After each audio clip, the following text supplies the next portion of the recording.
All right, now, everybody. Quiet, listen to me. We're going to start a show. Now, some of you people have been with me before. You know it's going to be a tough grind, but we're going to have a show.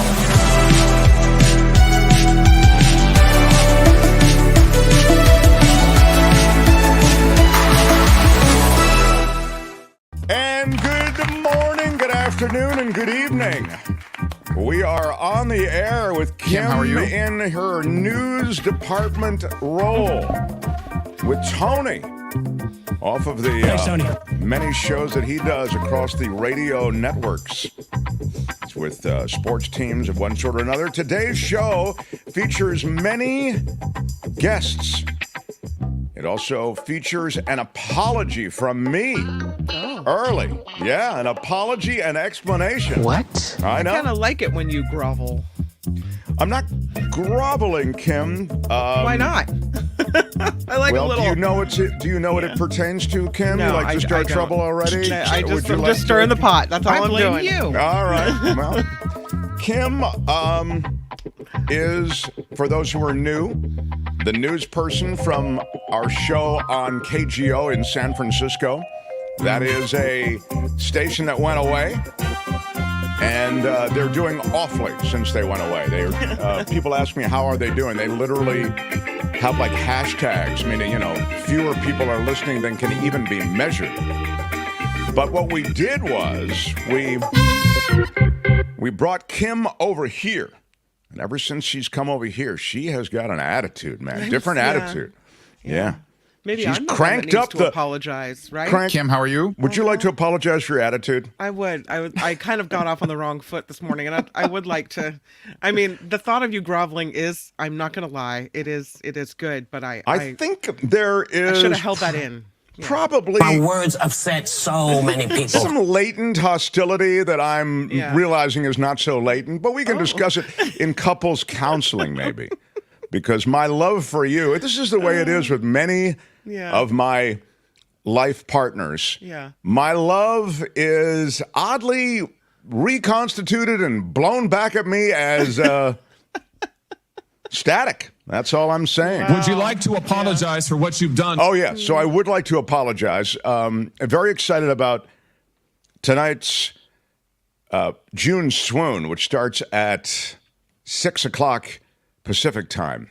People are joining from all over the country. We're looking forward to it. Wes Theory. I wonder if Wes is going to be on tonight. I don't know if he is or not. We have just a handful of elite listener viewers who are going to be part of it, but we have appearances. Wes, big shout out, and thank you for the shout out. 5 spot, and thank you for being such a stalwart supporter of the show. Tonight, just to finish my thought, and then I will apologize, then I've got some breaking news, too. Got a lot of good stuff in this first half hour before even the first guest shows up. But I will be swooning, says Phineas. That's cool. I love to see my swooners.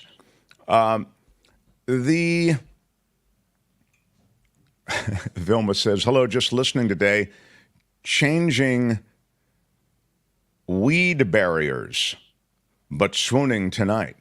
Any reference to weed barriers, I always think of the other kind of weed. I think Vilma is actually talking about... Where are my weed smokers She's at? talking about the other kind. She's talking about real weeds in your yard. Yeah, you know. she's out in the garden. Mhm. Yeah, she does a lot of gardening. Thank you, Spencer, for a $2 super Big shout out. chat. So what I was saying was that tonight, Brett Burkhart is going to join us in addition nice. to Spencer Christian. Now, Brett Burkhart was the news person before Kim on the show. And I built up Brett's image to the point that, and these aren't my words, these are his words. He said, you built me up to the point that I got a big deal across the street. And I'm trying to do that with Kim, but she's fighting me every step of the way. Kim, how are you? She is going to ruin everything that I'm trying to build for her, but she doesn't realize it. She thinks that it's giving me a hard time is her new brand. Yeah. Somebody has to tell her. Mark's trying to help you. Help me. Help you, Kim. Why are you yelling? All right. So anyway, here is my apology. I want to get to it, and then I really got some breaking news as well. The Mark Thompson Show. We had a story last week during which we looked at a booking photo. And we do that a lot. And then Kim and I will talk about what we think the booking photo meter should be. So we rate the booking photos. It's a little cute thing that we do. And everybody in the chat, they'll rate it too, whatever. In the conversation, I referenced a neck tattoo. Right. And I referenced that maybe whatever I said, I'm unclear as to exactly what I said, but maybe I said it looks badass, or it's kind of like, you know. There were people in the comments and after hours trading that said, I have a neck tattoo and I'm not, you know, it doesn't mean that I'm some criminal right. or whatever. Yeah. Yeah. And let me be clear, because I really do feel this sincerely. I don't have any issues with neck tattoos. In fact, I was madly in love with a woman who had a huge neck tattoo. I mean, it wasn't a subtle thing. It was immense. And she was great. She was lovely. She was, you know, it's just a thing that she did. And I feel as though I may have inadvertently, in our back and forth and the playful banter, and you see how it gets out of hand when Kim and I start going. Now, this is how I get out of hand. Blame it on me then, huh? No, I'm saying it's how I get out of hand without you. I mean, I'm saying I misspoke. So what I'd like to do is issue an apology to everyone with any kind of neck ink or body art. I think it's great.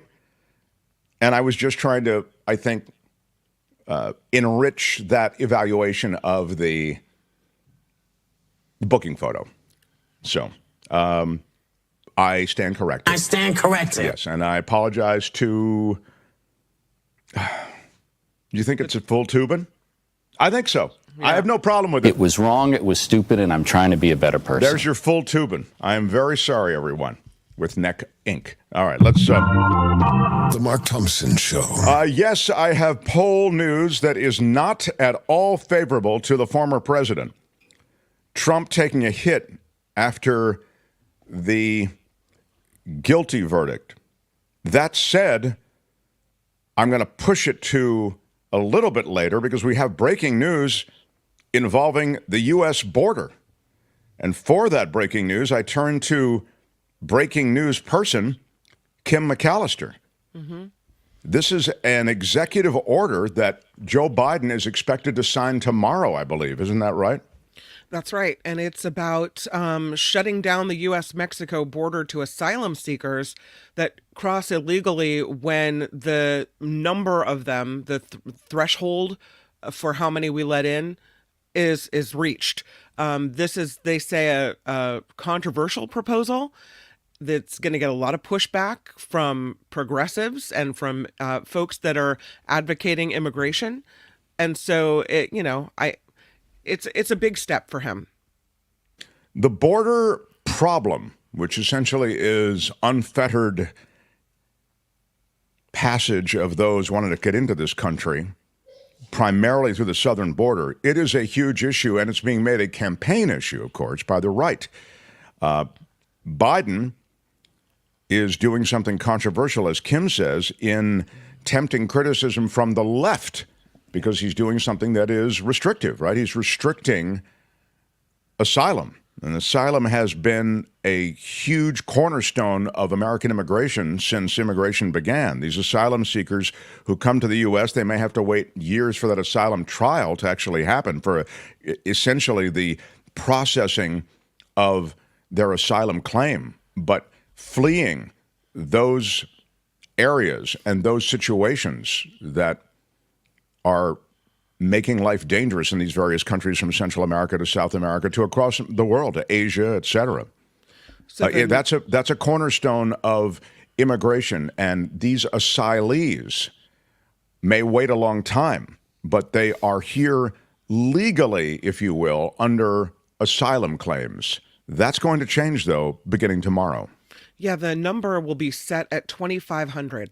So it looks like if you cross the border unlawfully, once daily encounters between ports of entry reach 2,500, then it'll kick into effect. The migrants, they say, could still request an appointment to present their asylum claim at a port of entry, but once that number 2,500 is reached, then it's going to be much more difficult. And they can turn them away, essentially, these asylum seekers at the border without having to process them in any way. This is a stark change from what happens now. You've by now heard it a million times. They come running to you. They come running to law enforcement authorities.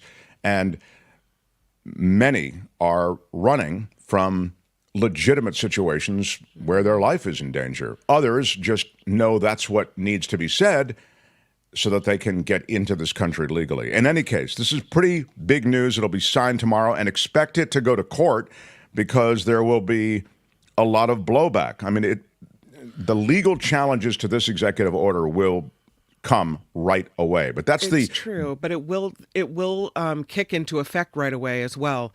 Also want to mention one exemption is unaccompanied minor children. So if they come across, then it doesn't matter whether the threshold had been reached or not. And that makes sense because you need to take care of kids.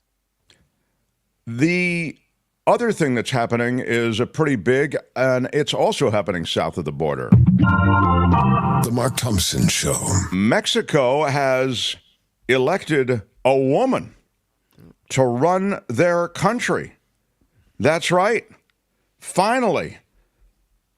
They get smart and they put a woman in charge. What? Yeah. She wins in a landslide, the country's first woman president. Look, here's the story on Mexico, as you know. This is a patriarchy of the most intense sort. I shouldn't say literally the most intense sort. I mean, you can go to Africa and in the Middle East and find even more of a patriarchy, but it's informed immensely by the Catholic Church. Most Mexicans are Catholic, and Catholicism is informed largely by a patriarchal structure. So I'm making this point because it's immensely impressive that a woman has risen through that sort of patriarchy to become president. Also, she's Jewish in a country that, as I just noted, is mostly Catholic. Mm-hmm. So this is an extremely important event. Honestly, it makes our neighbors south of the border look more liberal in many ways and more accepting in many ways than we are. For the first time in the 200 years of the Republic, I will become the first woman president of Mexico, she said. The crowd yelled, "President, President." It's a macho culture south of the border, second biggest Roman Catholic population in the world.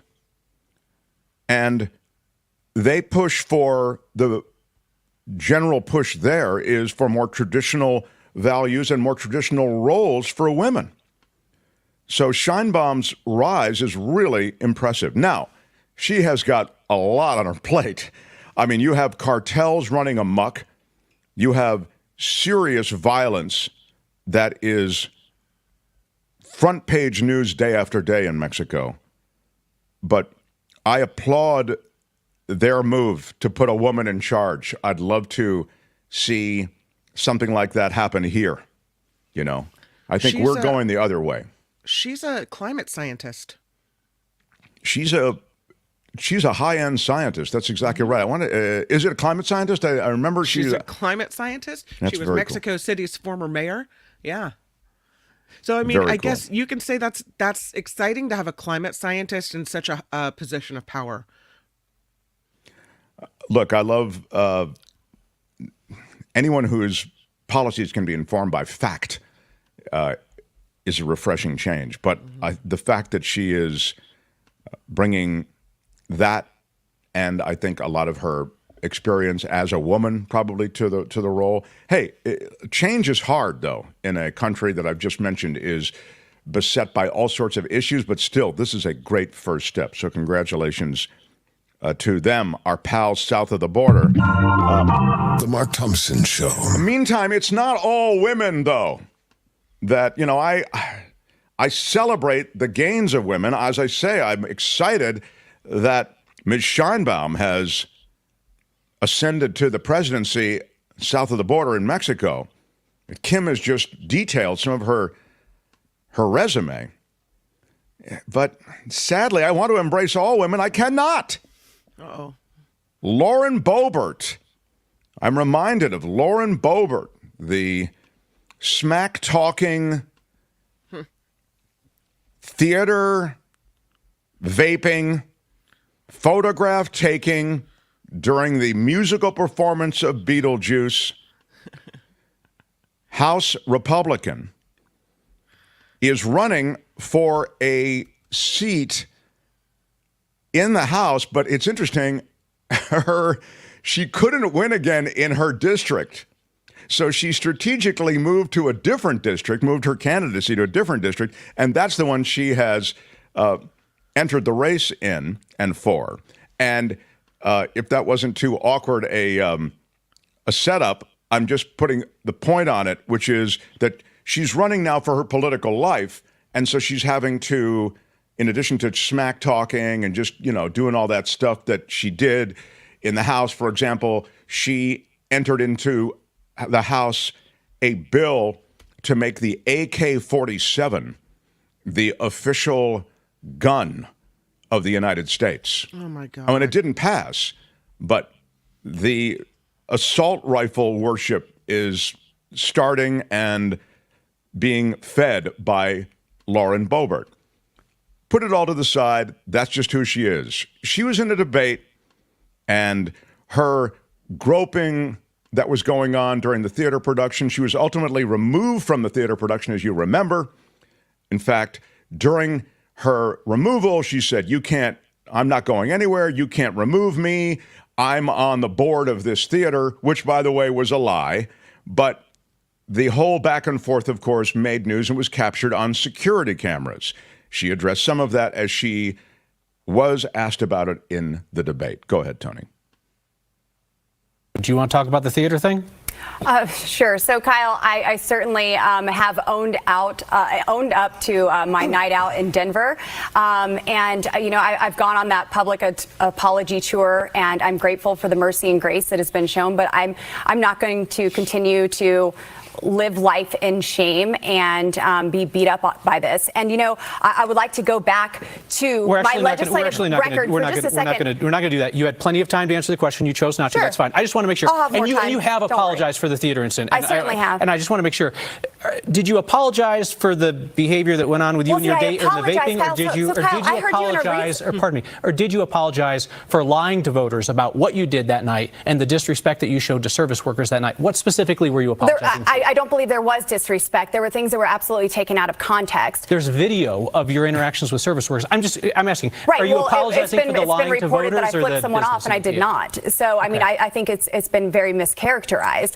I'm apologizing for you, Kyle Clark, getting footage and releasing that. And people seeing this in a very private moment. Certainly. It was very important to figure out whether you were telling the truth you just had an or whether a interview public recently with agency was lying about your conduct. You just had an interview with CityCast Denver, and you were saying how disgusting it is to record someone without their knowledge. Let's talk about the use of earmarks in Congress. You did that very same thing in release. Yeah. So that was the Lauren Boebert show during that debate. She was, as I told you, captured in surveillance video. There's a pregnant woman in back of her. She's vaping. God. They're groping each other during the performance. She was shooting flash photographs during the performance. I mean, I don't need to remember the attitude, the don't you know who I am, all of it. She's just a loathsome person.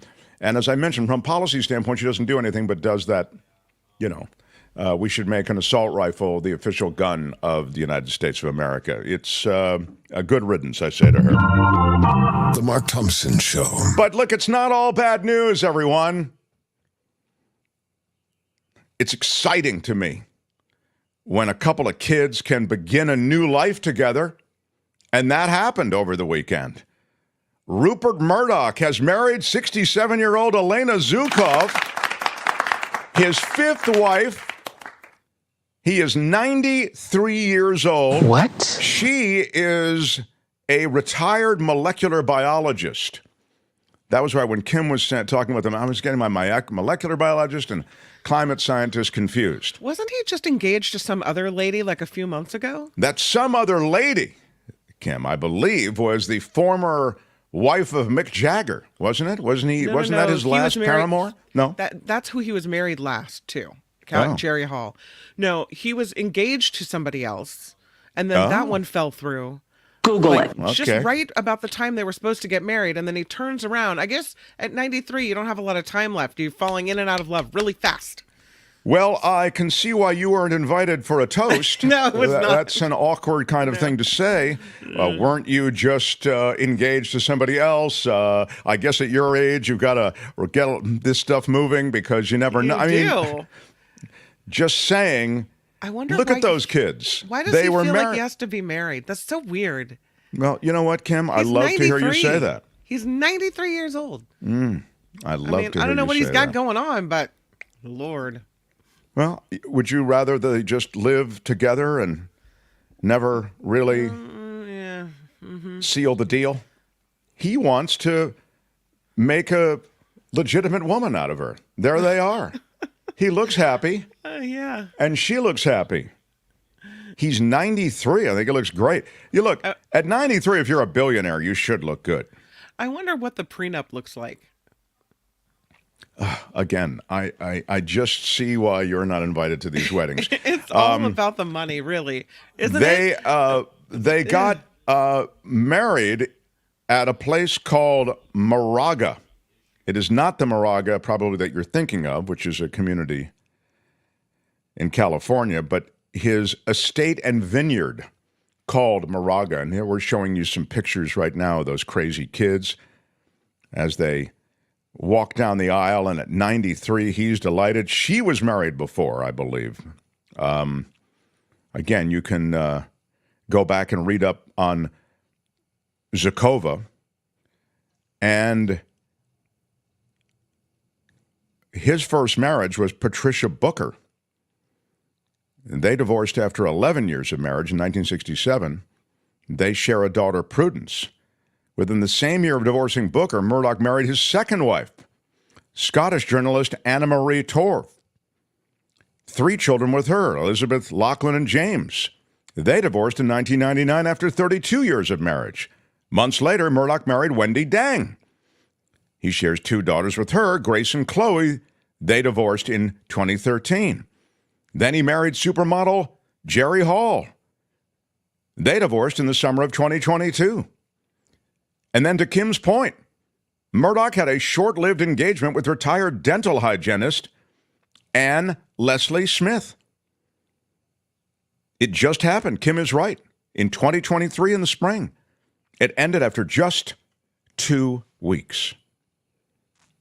Sad. So much promise.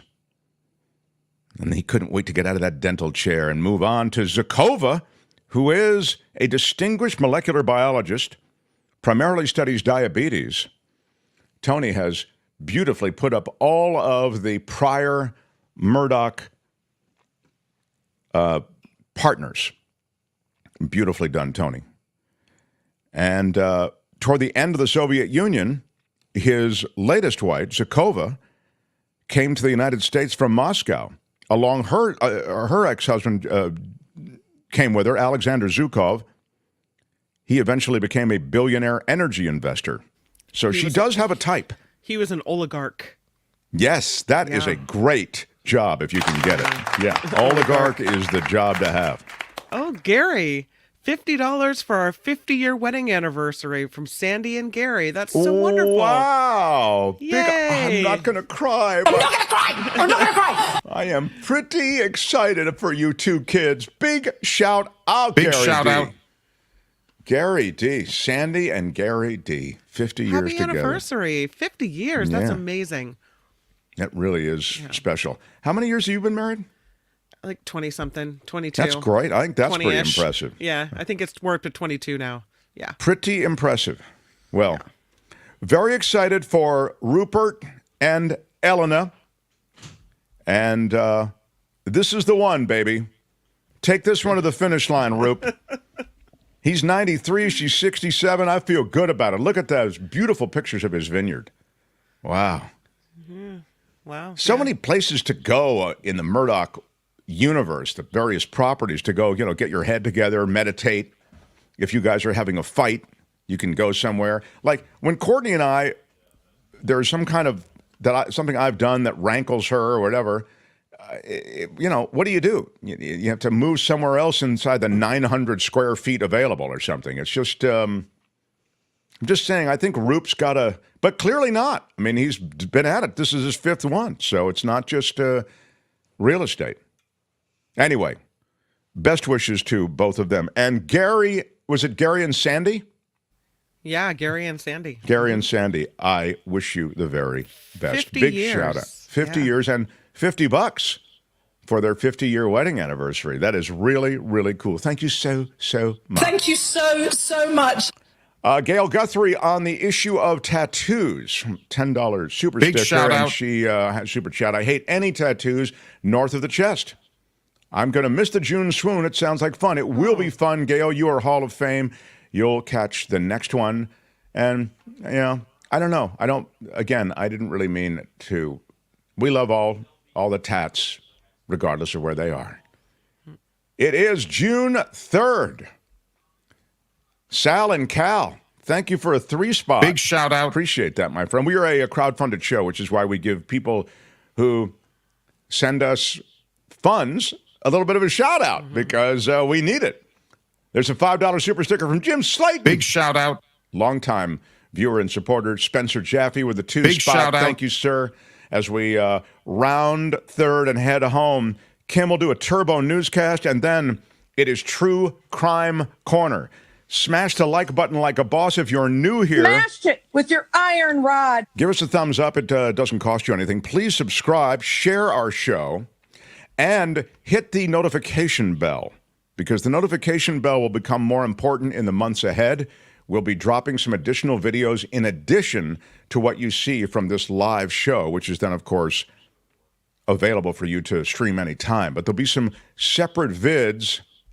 That's what the kids oftentimes call videos. Wow. And Look at you. You sound so hip and cool, don't you? just saying, you hit the bell and you'll know when those videos are posted. So smash the like button, hit the bell. Was there anything else, Courtney? That's not it, right? You're going to be okay to wait for Kim's News before you come on? Yeah. Okay, all right, okay. Kim's News and then True Crime Corner, Mark Thompson Show. The Mark Thompson Show.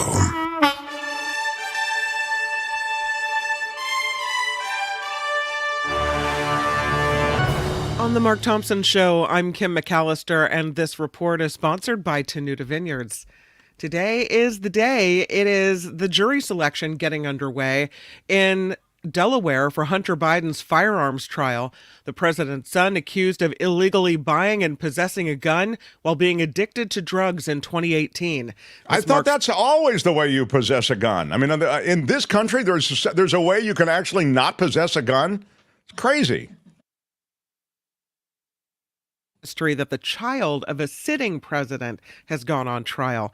Hunter Biden, has pleaded not guilty to 3 charges in this case. Dr. Anthony, and it was about him. He checked the wrong boxes, right? When he lied, essentially. If you want to be really unkind about it, he lied on a gun form, right? That's right. Okay. Right. Yeah.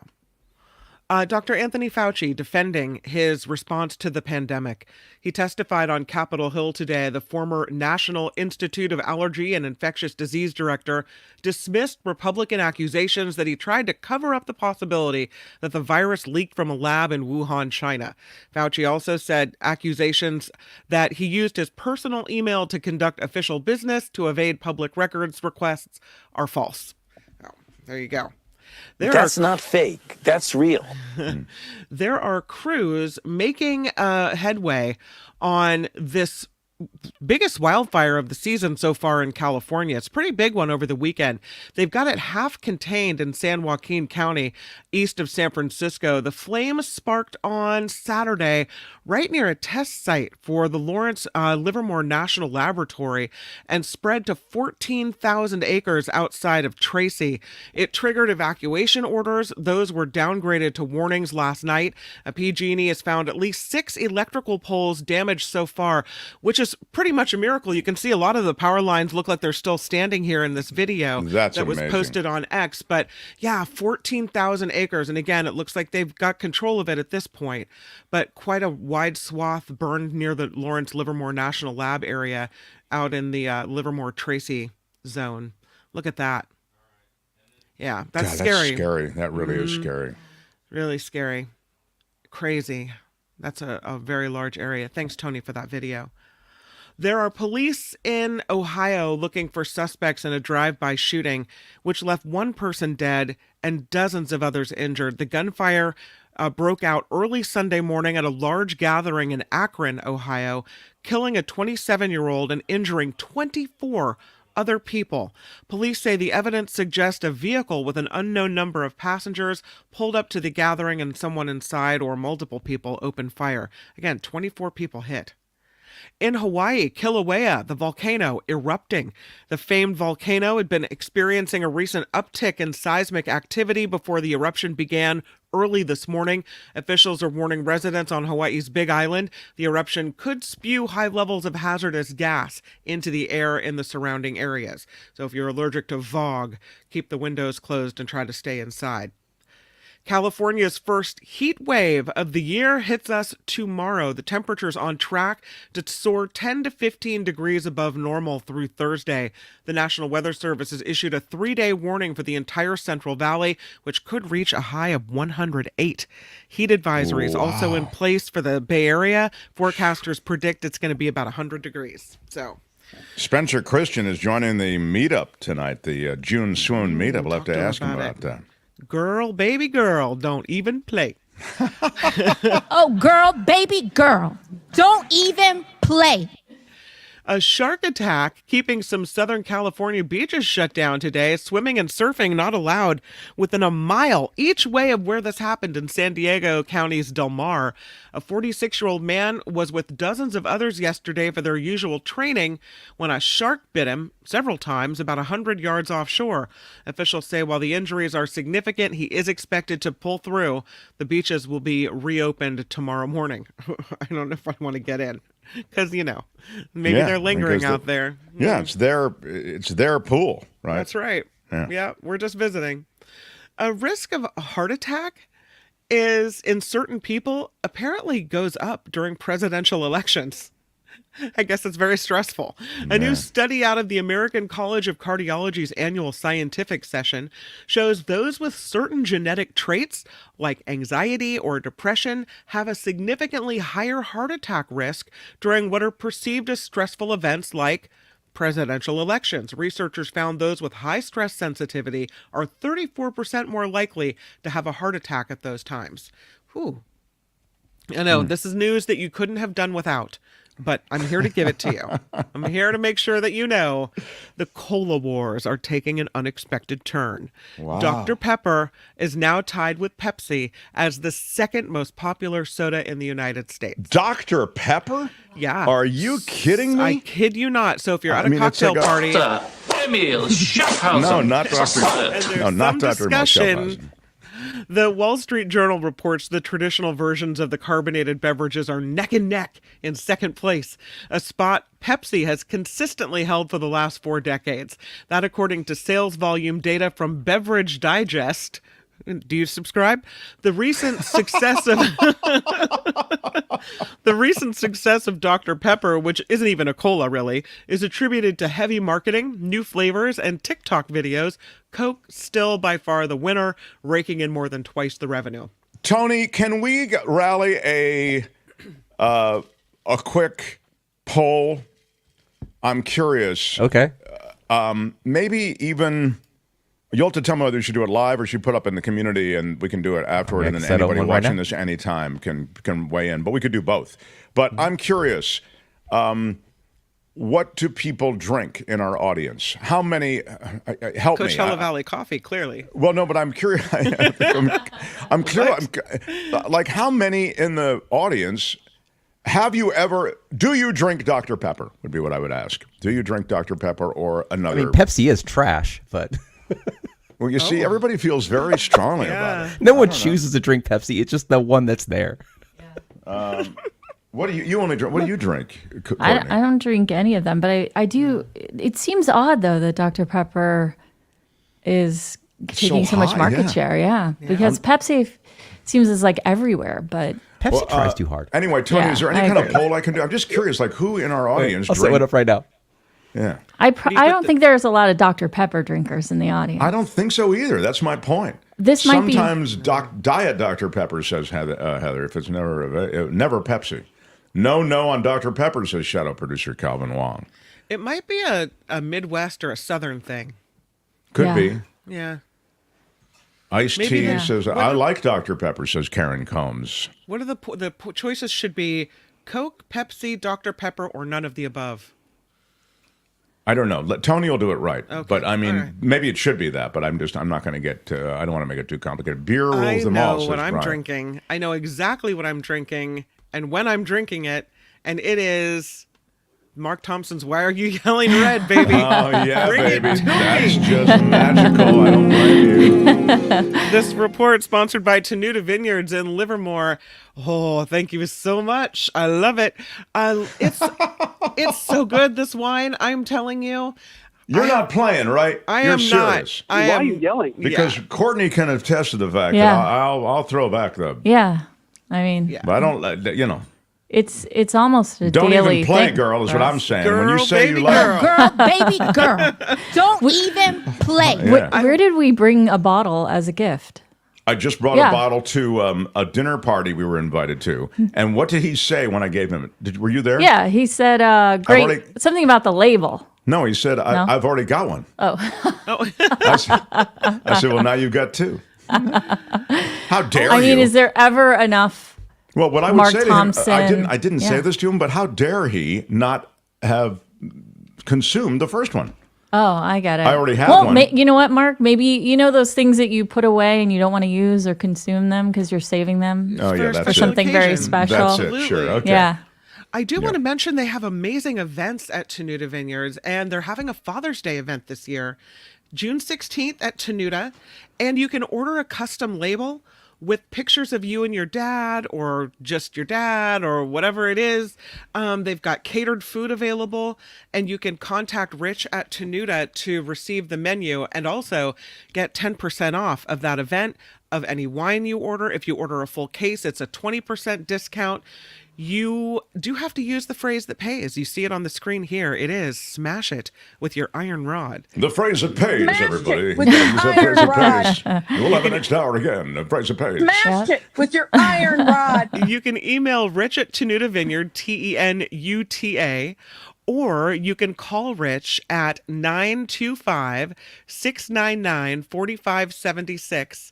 Tell him you're interested in the discount and what you'd like to order, and he'll help you get set up at Tenuta Vineyard in Livermore. And our thanks to them for the sponsor of the newscast here on The Mark Thompson Show. I'm Kim McAllister. This is The Mark Thompson Show. The Mark Thompson Show. Yes, everyone, thank you. It's been a very busy weekend. I know your favorite president was found guilty. I'm sorry about that. That may change. There is the poll, by the way, the poll which is active now. Wow. Best soda, Coke, Pepsi, Dr. Pepper. Wow, yeah. Dr. Pepper is running a pretty convincing second, but Coke is running a more convincing first. But my favorite comment was one of them. There are a bunch of comments on this. Here's Blue Spark, who says, I like 0 sugar A&W root beer, 0 sugar Sunkissed orange, and 0 sugar Shasta orange cream. Diet Dr. Pepper tastes pretty good, but it messes with my stomach. I love somebody who has broken down so many different soft drinks. Good for you, Blue Spark. Also, all of those seem like they would give you a bad stomach. Could be. And Nancy says, I'm drinking Diet Dr. Pepper right now. There you go. Yeah. Yeah. Wow. Birch beer, says Robert. That wasn't one of the choices. And Tanya says, it's not healthy, but Dr. Pepper makes you feel better when you have an upset stomach. I swear it does work. All right. That's your update on the various sodas. And please do vote. We'll keep you posted on that. The Mark Thompson Show. I will still get to the bad news for Donald Trump. He has suffered a significant decline in polling after the guilty verdict in his New York hush money trial. Odd that of all the charges that Donald Trump could face in court, he may not face any more in court. As you're well aware, we detail all the reasons based on kicking the can down the road that he may never actually see any of these other charges come to fruition and force him to sit through another trial. But that said, this is the one that was brought and did stick, and a jury found him guilty. And it has had an effect on his popularity and his political support. More on that in the second hour of this show. Right now, on Mondays. On Mondays, we like to talk about the world of true crime. And we do it in a segment we call True Crime Corner. Let's pay a visit to Mark's True Crime Corner. This is not a good neighborhood. I'm scared. Now, here's your host, Mark Thompson. And our guide through a True Crime Corner is my other half, Courtney. Hello.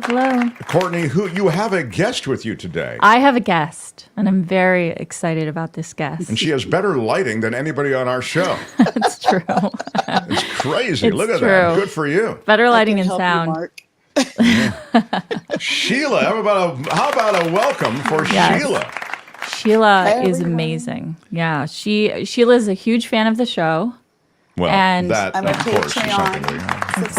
Patreon subscriber. I love third that. generation KGO listener. Wow. Isn't that great? That's really, really cool. I actually have gotten you tons of followers, Mark. I have told everybody when you guys disappeared. So hi to my friends out there that are listening. Sheila is out there doing the heavy lifting to make the show better. Yeah. Yes, I love it. Doing the Lord's work. That's really great. I mean, There's never been anything like this. Yeah. And that's a good segue to what we're going to talk about today. All right. Well, Sheila is here because she is something of a... she's a true crime fan and hobbyist. Correct. Yeah, but has been watching the Karen Reed trial every day. And by the way, we're on day 19. Wow. Right? And these are like 8-hour days, some of them. And so, 2 days a week or half days. There you go. Yeah. Have you served on a jury before, Sheila? I have not, but I am a member of a family that's been a victim of a crime. And that's how I got into this. But I will not speak on that because of privacy and family. Of course. Don't worry about it. They don't want to be victimized any further. Of course. These are so weird I times come in to this it world. So, yeah. Generally as more of the prosecution side. But when I first saw this case, I read about it on Apple News. And I was like, a girl got in a fight with her boyfriend and ran him over? Like, that doesn't make sense. Right. So I started delving into this trial. And because I'm on YouTube every day watching the Mark Thompson Show, I started seeing things. And then I started watching the pre-hearing trials. And I started messaging Courtney going, oh, my God, have you heard of this story? Like, this is just wild. So Sheila's messaged me. She's so great. She's messaged me every day during the trial. We've been chatting about this trial. Yeah, you two together. And it's like I know. It's really I've found my twin flame. Really. Yes. Well, let me just can we just for those who may not talk know, about the trial or the case. What is this case again? Just to remind us, please. You want me to do it, Courtney? Yeah, go ahead. Sure. Okay, so Karen Reed was out with her boyfriend, John O'Keefe, who's a Boston police officer. They went to an after party, and first of all, who goes to an after party after 40? I don't know. Anyways, they go to an after party. Who goes to the first part of the party? Right, exactly. But there's a shot of the two together. They look Yep, happy. they in look that happy. picture. He's a Boston. They look happy. And they go to an after party, and she decides she doesn't want to go in. There's a little bit of a weird situation with one of the guys. So she drops him off, goes home to his house, and he's raising his niece and nephew. And so she goes home. She hangs out waiting for him to come home, and he never comes home. So in the morning, she contacts the niece upstairs, and she calls this other lady that's a friend at the house. It's a sister-in-law, Jen McCabe. And they go looking for him. She says, I think I left him at the Waterfall, this bar they were at. She says, no, you left him at my sister's house. And so they go, let's go back there. So they go back, and they find him dead on the snow on the lawn. And there's a storm going on, and there's been like 6 inches of snow, but there's only 2 to 3 inches of snow on him. The whole thing is crazy. Oh, that's pretty big. I know. Right? There's all these people in the house, but everybody left and nobody saw him on the lawn. How do you miss a 6'2", 217-pound man in the snow on the lawn? It's just wild. Yeah. So that's where. So those are the facts. So tell me, well, facts. who's being tried? What are they? What's Karen happening? Reed, so his girlfriend. The girl that we see in these pictures. Yeah. now. Correct. Mhm. She is a professor, an adjunct professor. She's extremely brilliant. She has no reason to go kill her boyfriend. She could break up with him and go back to her own house. She has her own house. So the whole thing is just nuts. And like I said, I'm not usually on this side, but this is it's just really bad. So when you say this side, you mean the defense? You think I mean, she has yes, been wrongly accused From here? my family Yeah. history, I've generally been on the other side. But I'll tell Right. you, so these are my top 10 reasons why I feel Karen Reed is innocent. Number 1, John's Apple Watch says he did walk in the house. So the police, they're at another police's house. No, that's So- right. This is a function with many police people there, right? And I think a good setup is John was murdered, and there's either one of two things happened. Either Karen killed him by driving over him, or he was killed in the house by the party goers. And then dragged out. And then dragged outside. So Okay. one of these two things happened, and the case is about finding out which one. I see. Mm-hmm. And just on the driving over him, there were signs that the body had been under a car or something, had been driven No. over or not? No? No. So where did Zero. this driving over him come into the narrative? Well, I believe the people in the house that framed her came up with that idea. I see. But They said, oh, he there's must a- have been. Okay. federal investigation, and they say there's no signs that he was struck by a car. But there's lots of Wow. other signs. Yeah. But just to add to that, when they found John's body in the morning, Karen, his girlfriend, and 2 other women, one of them being Jennifer McCabe, who was at the party, it is alleged that Karen said, I hit him, I hit him, I hit him. So there's an alleged confession by Karen at the scene of the crime, but that was never in any police reports. And it's Well, just being referenced, right? Yeah. She came up with that later. Mm-hmm. At the first interview, she said, Jen McCabe said, Karen said, did I hit him? Oh, did I? And that has Got evolved it. 3 times now Got into on the stand. She hit him, she hit him, she hit him. I see. Got it. So So- they've And taken Jen a statement McCabe and is twisted not- it. Okay. Yeah. So then that could have been manufactured by the people in the house. Yeah. Who was at the Waterfall Bar and Grill, it says on screen, and then there are a good number job, of people Courtney. there. Go ahead, Tony, Yeah. can you put that back up, Yeah. please? So these are all the people that pre-partied with them at the bar before they went back to the Albert's house, Brian and Nicole. And so You this. literally need a flow chart. For So, I all mean, the this, people that are involved. again, not to be too flip about it, but I mean, this looks like, a game of Clue. I mean, or like the Murder on the Orient Express. I mean, there's so many people here. Are all of these people Well, those who could have knowledge of what happened?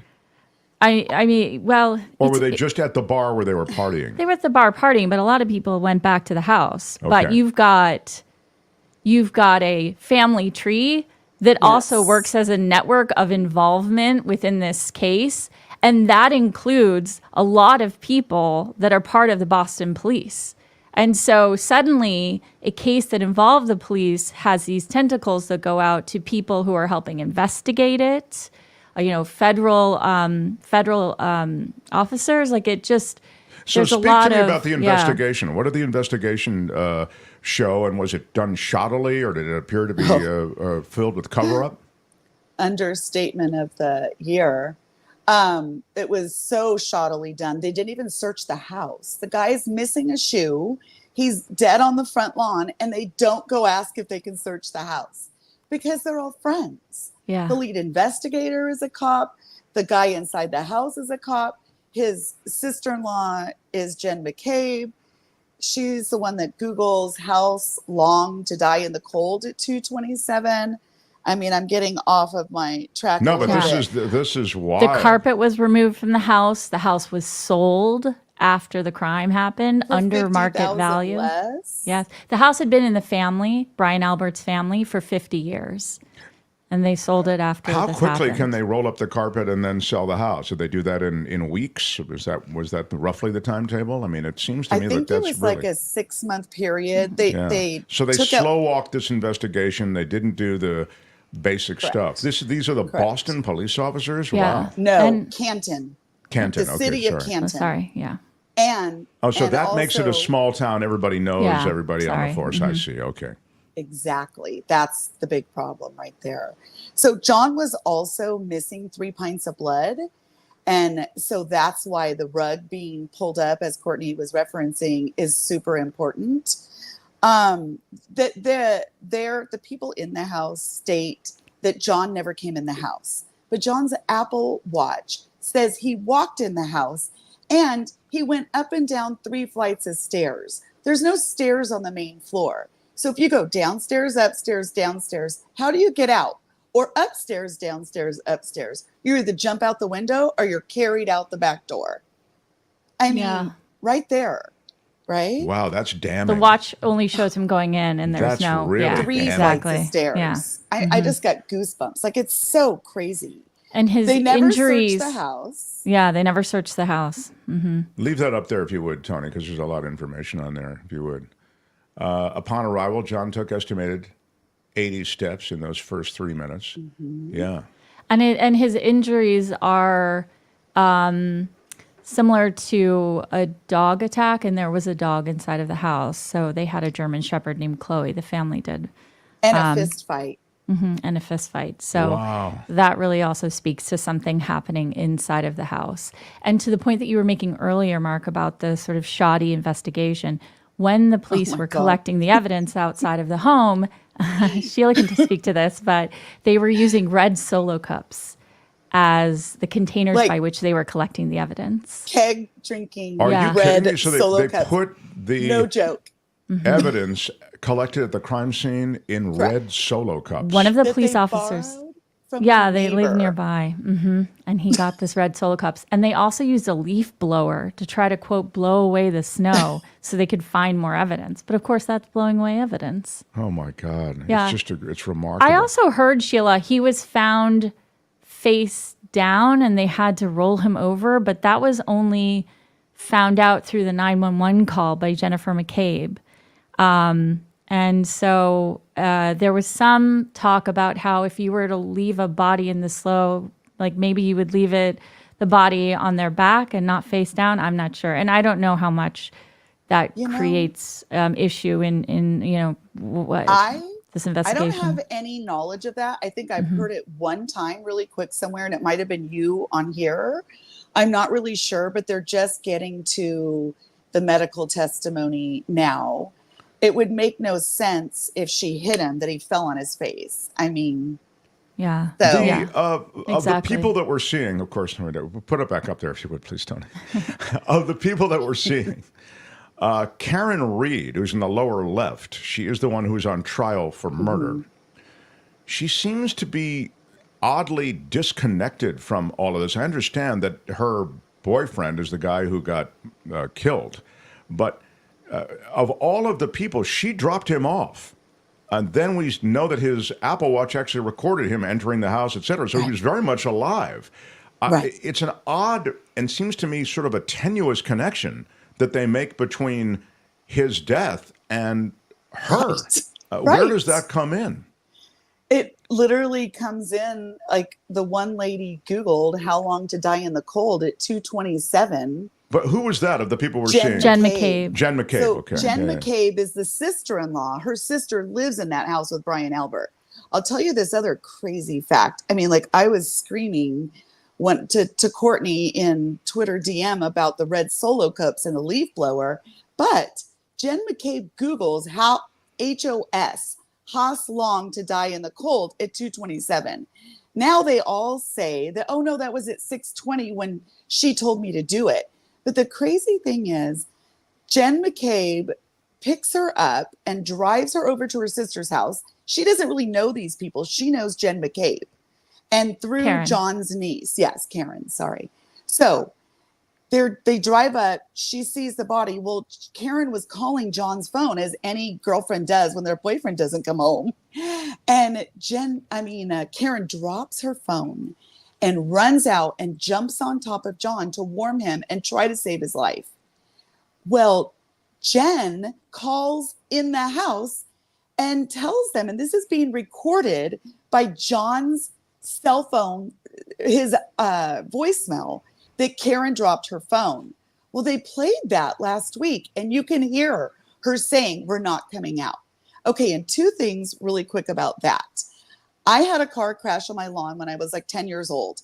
I was woken up by the police lights, everything on my front lawn going, what the heck happened? This is a first responder. He's in his house. There's 2 ambulances. There's 3 trucks, fire trucks.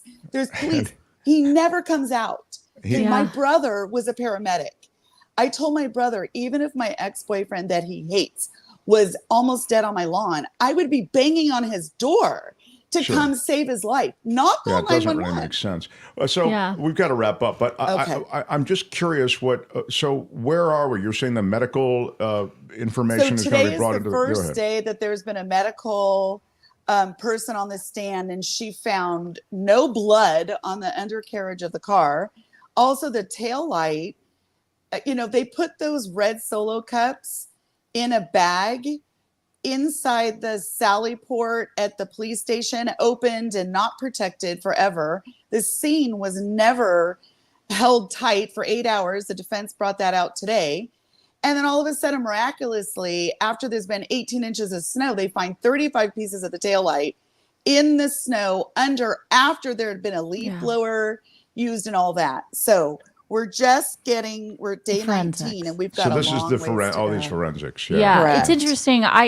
The prosecution chose to start with character witnesses almost, and people who are witness to the crime. So really none of the forensics have been spoken about, which is interesting because what you would traditionally do in this kind of a case is you set up a timeline of what happened and you show the evidence.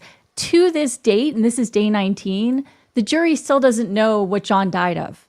And that's crazy because it's been so much other information surrounding the case. But we know there was trauma involved, and then he was left out there in the cold. He lost 3 pints of blood, but they only found like a half a cup or something like that in the snow. So I think it's in that carpet that they rolled up, replaced, rehomed the dog, and sold the house. There's one more thing I want to mention is that at 2:00 in the morning, there were like 9 butt calls, the butt they're dials. saying. How many butt dials can a group of 4 to 5 people have within an hour? You're saying, I'm sorry. Saying they accidentally, they're saying they butt dialed one another.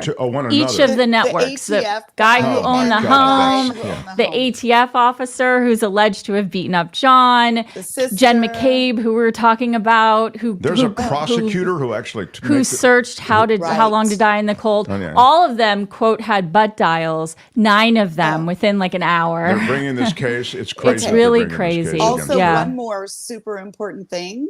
They all were served on September 30th with a notice to save their phones and any contacts they had with each other. Miraculously, they all got new phones, new carriers, and changed their phone numbers on September 29th.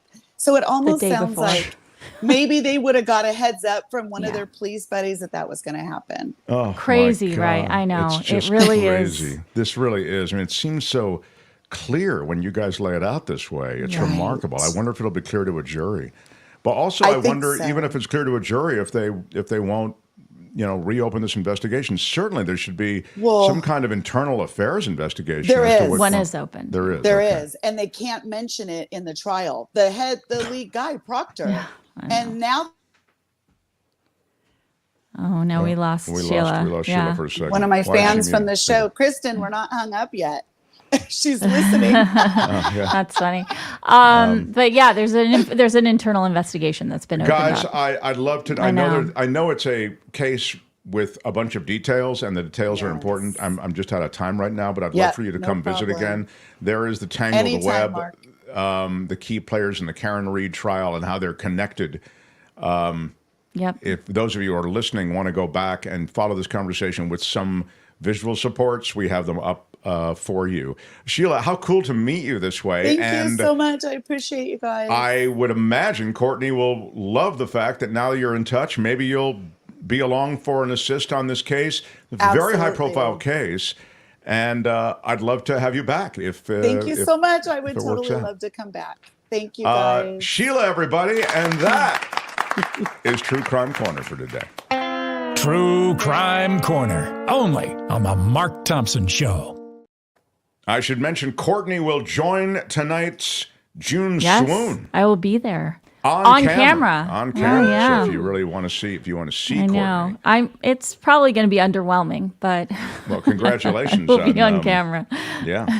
On a nice segment, and I'm looking forward to seeing you tonight, Courtney. I'd love to linger, chat, shoot the breeze, just to give everybody a quick sense of things. But you know what? No time. I know. I got to go. Got to move along. Yeah. So thanks for being here. I'm getting the hook. All right. Bye. Thanks, Courtney. The Mark Thompson Show. It was great. I loved it.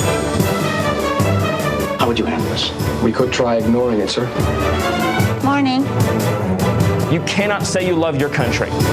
Where are my weed smokers at? Stay at home and get baked. Right on, everybody. Thank you for being here. Let me just do this. All right. I wanted to mention, I think I have Scott waiting. So sorry, Scott. You'll give me one more second. I'm really excited about this book from our next guest, and I'll tell you all about it in a second, and he'll talk about it. I'm really excited. This is my sweet spot, this book.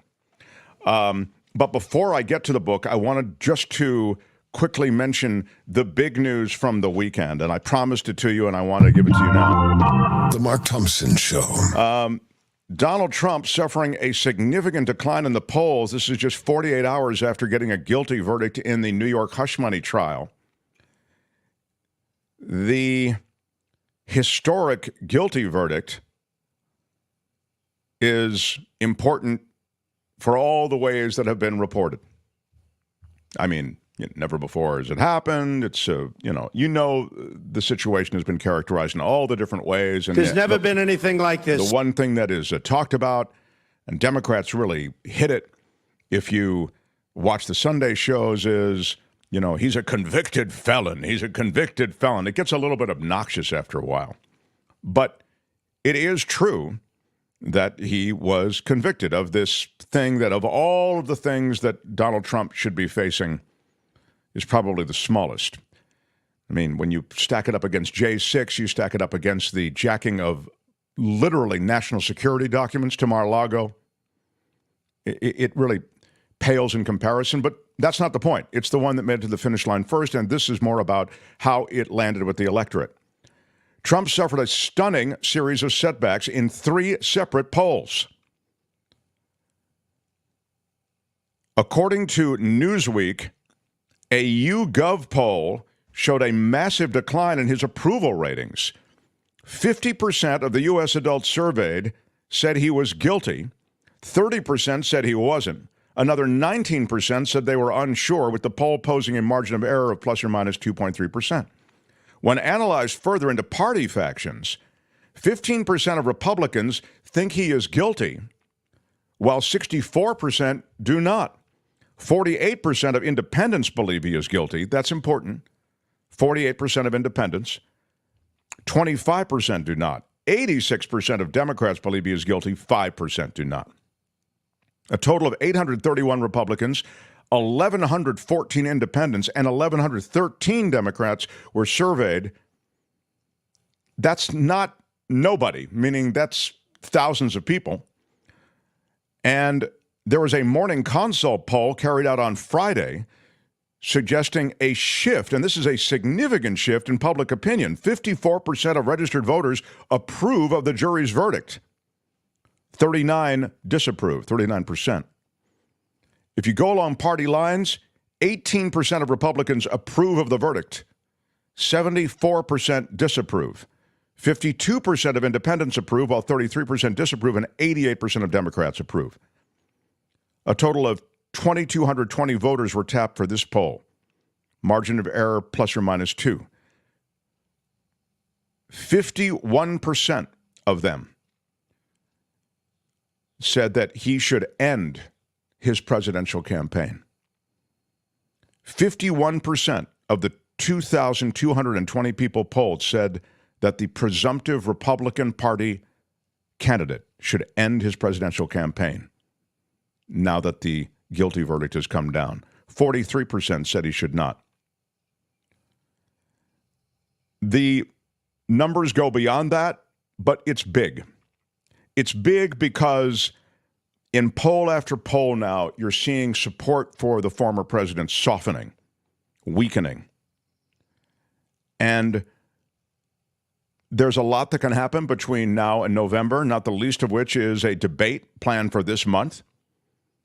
But it does appear that that guilty verdict had a negative effect on his support nationwide. Now, I should also mention that the support for him from a financial standpoint is off the charts, raised a ton of money. But that is the electorate that is already bound to Donald Trump, energized by this trial. So, in a way, you can't necessarily take too much in terms of voters from that. You certainly can take a lot in terms of his ability to wage an effective campaign. But that is the latest. There are troubling numbers for the former president of the United States. The Mark Thompson Show. I'm excited about this guest. He has written a book that I feel speaks to me. The 1990s, to me, were my decade. It was the best, I think I'd argue, may have been the best decade of my life. And part of the bestness was cinema. And finally, someone has come along with a book all about it. He's an entertainment industry expert. His name is Scott Ryan. How about it for him? The book, you saw it there, The Last Decade of Cinema. This is a nostalgic look at the vibrant landscape of 1990s cinema. 1990s cinema, Scott Ryan, thank you for your patience and for being here. It was informed by, remind us, by what and by what directors, what creative forces were part of the 1990s? Well, in some ways, it's the decade of Quentin Tarantino. I feel like that's, I split the decade into AP and BP, which is after Pulp and before Pulp. Because I think Pulp Fiction truly changed all of cinema in a way that we haven't seen, in my opinion, another movie come along and really crack everything. What happened in Pulp Fiction that you feel was so transformative? Well, I think there was a couple things. One was that it was told out of order. And then, the bad part of that is that then every movie wanted to be told out of order. But what no one realized is that Quentin told that movie in emotional order. It wasn't just thrown out of order for no good reason. And then I think every movie tried to do it. The other thing was they were all bad guys. Excuse me. In the 80s, bad guys were punished at the end of the movie. That was very important. The good guys won and the bad guys lost. That was the movies of the 80s. In the 90s, sometimes there's no good guys at all. I mean, every single person in Pulp Fiction is a bad guy. And we loved them. It's funny, in Pulp Fiction, as you know, Bruce Willis, who's in the movie, wanted to play that Travolta character that you're seeing on screen. But Quentin said, read the script again and see if you can find a different role besides I've already got Travolta for that. You also point to Goodfellas. Goodfellas was another one of those movies I feel as though it's a cornerstone film generally. You point to it as an important movie to kind of kick off the decade. Yeah, I mean, I was so excited when I stumbled upon this idea that I was going to get to open my book with Goodfellas. I already win in saying that it's, an incredible decade when you're starting with Goodfellas. You should be finishing with a movie like that. But that movie influenced so many other movies, and I didn't even realize how many until I was working on the book. I mean, Menace to Society mentions this film. Swingers mention this, and so many times it was The Long Shot is the scene that everyone wanted to do in their movies, which is the scene in Goodfellas where they come into the Copacabana through the restaurant and come up, and it's it's done in one take, and there's hundreds of extras, and there's gloriously no computers. It's real. It's funny because that sort of long tracking shot, which, as you say, is choreographed so carefully. There's so much action going on. I've watched it so many times, just that one shot. It either was emulated or it itself was emulating other stuff. I mean, since then, I've become acutely aware of similar shots in other movies that go on for a long time with insanely complex choreography. Have you noticed the same thing? Or you must have, because that's your work. Yeah, I mean, that's what I look for. And, the thing about the 90s is that all the movies were doing it. Like even Father of the Bride, which is like this romantic comedy, if you will. I just noticed in watching it the other day that there's this long scene with Steve Martin and Diane Keaton in the bedroom, and it was all one take, and she went in the bathroom and he went in the closet, and then they came on this side of the bed and they walked over here. Clint Eastwood does it in Unforgiven all the time. Now, when you go see a movie, it's edit, cut, make it quicker. But when you do a oneer, what happens to the viewer is you feel these are real people, because in real life, there are no cuts.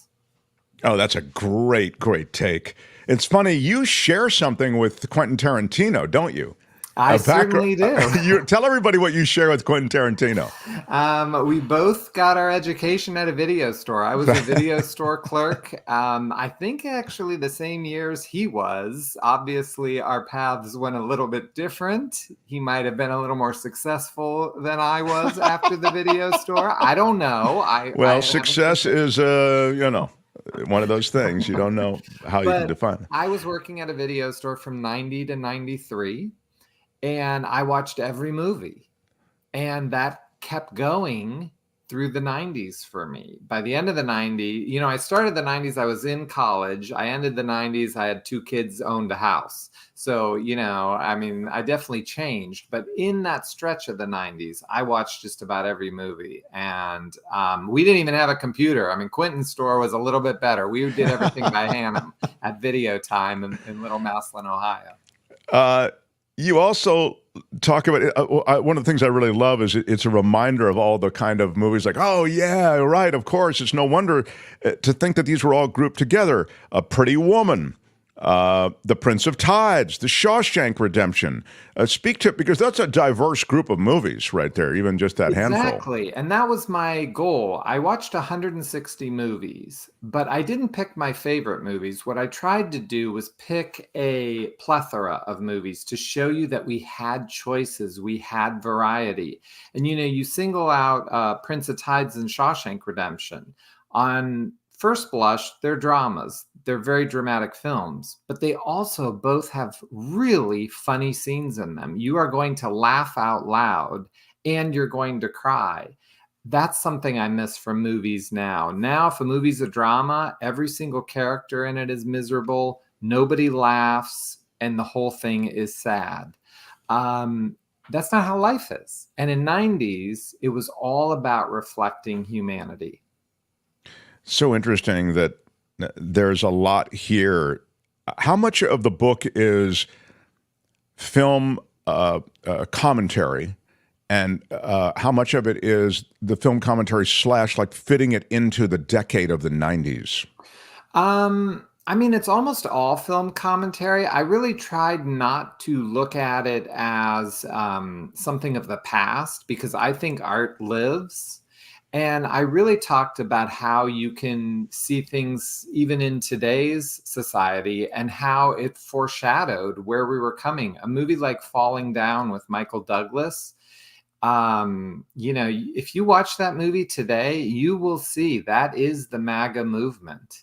It was all telling us there. If you watch a movie like Pretty Woman, the B story is about the rich wanting to get richer and buy companies and put people out of work. There are so many things in the 90s, in these films, that were warning us of what could come, because artists could say whatever they wanted. Clint Eastwood makes a movie about a town that the sheriff thinks no one should have guns. That's not what the movie's about, but that is a B plot. If you made that movie today, people would lose their mind. They'd be mad at Clint Eastwood, forgetting that this is a Western and it was a way to keep guns out of the bad guy's hands to make Clint look even better. You know what I mean? They're just movies. That's wild. I'd forgotten that plot point, Spike Lee was very active in the 90s in a transformative way, wasn't he? Yeah, and he loved to push our buttons. That's one of the things that I talk about, is that Spike Lee making Malcolm X, which, Spike has made a ton of great movies, but to me, his magnum opus is Malcolm X. You really get angry when you watch it. You get uncomfortable. And they also show Malcolm X in an unpleasant light. For the first hour and a half, you see he's a petty criminal. Again, if you made that movie now, they'd say, oh, well, that means Spike Lee hates Malcolm X. No, you have to understand how he became this leader of American pop culture.